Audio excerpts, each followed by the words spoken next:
So Peter Berg and Mark Wahlberg are at it again. Let's do this. And with that, I'm working with to another episode of the Romantic Room. My goal, as always, is to enhance the movie watching experience. So Mile 22, of course, is Mark Wahlberg pairing up with Peter Berg for the fourth time. Of course, they started with Lone Survivor, the Deepwater Horizon, and Patriots Day. All movies which were really, really good, really underrated, well done. They have a really good rapport pairing together. And Peter Berg has a knack of bringing out the best in Mark Wahlberg. So I was kind of excited to see this one, to see what they can do for the fourth time. And this movie being a little bit different because unlike the other ones, this is more of a straight up action film. So Wahlberg here plays an operative organization called Overwatch. No, not the game, for those who are familiar with that. The organization, a very undercover black ops unit, very kept under wraps by the government. Of course, they're used mainly for anti-terrorist activities. He's got his team behind him, featuring Laura Cohen, for those who are familiar with The Walking Dead, who is very good in this movie, and she's equally as unhinged as Wahlberg is. These guys, they're not normal. They have a few screws loose up there, very aggressive. They have issues, and they're really playing well in this movie. And we also have Ronda Rousey. She's part of the team as well, but fortunately, she's not given much to do because she really can't do a whole lot but sit there and look mean and tough. And obviously, she's an expert at that. The acting, whatever. But again, she's got a minimal role, and we're all lucky for that. Wahlberg's team is now tasked to protect an Indonesian operative played by Iko Uwais, I believe, who I'm really glad he's getting the big screen treatment to American audiences. If you're not familiar with who he is, if you've ever seen the movie The Raid and The Raid 2, which are some of the best action movies that I've ever seen, they're fantastic, and he's great in them. So it's good to have an American audience experience what some of us have already if you're familiar with him. Now he's got obviously the whereabouts of some secret weapon, I guess, and that can kill thousands of people, and he's agreed to give it up to the US government as long as we give him asylum here in the States. So Wahlberg's team is charged with, of course, transporting him to the airplane to take him to the States, and it's a 22-mile trip in between. Now, of course, in this 22-mile trip, there's all kinds of agents in the Indonesian government, the Russian government, all trying to take them out before they can reach their destination.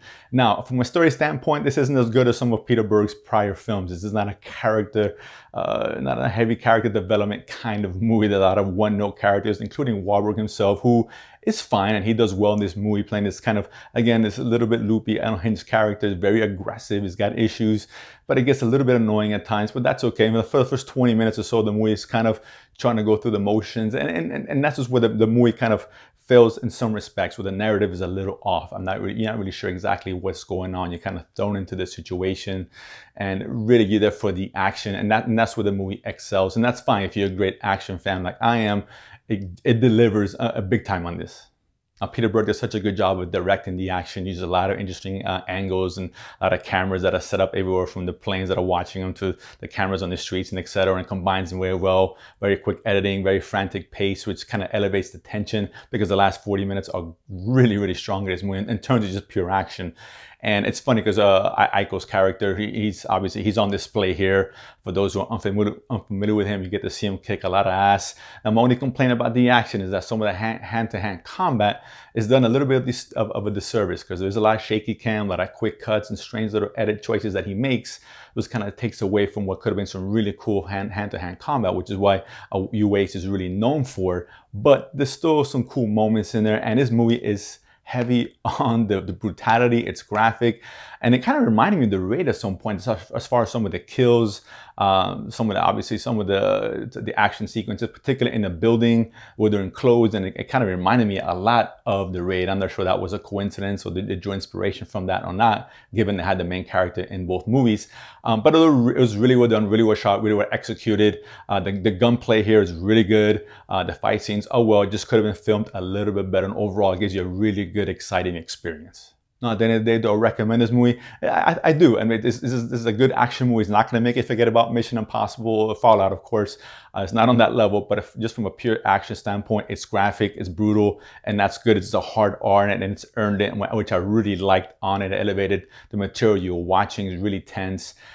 From this narrator standpoint, it's a little clunky, very straightforward. There's not a whole lot to it. The ending, and I wish I can talk about it in more detail. I don't want to spoil anything. It cleared the way for a sequel, which I'm not sure this movie is going to make enough money to warrant it. I would like to see it because, again, I like the characters which were set up clearly for the sequel, and I can't give away too much here.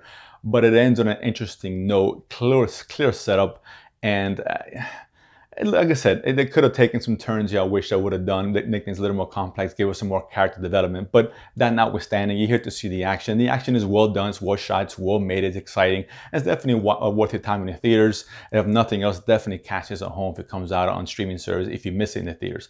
So Mile 22, you guys want to check it out? Let me know what you guys think. And of course, if you haven't done so already, subscribe below and feed money to go to the movies and talk about it afterwards. See you guys next time.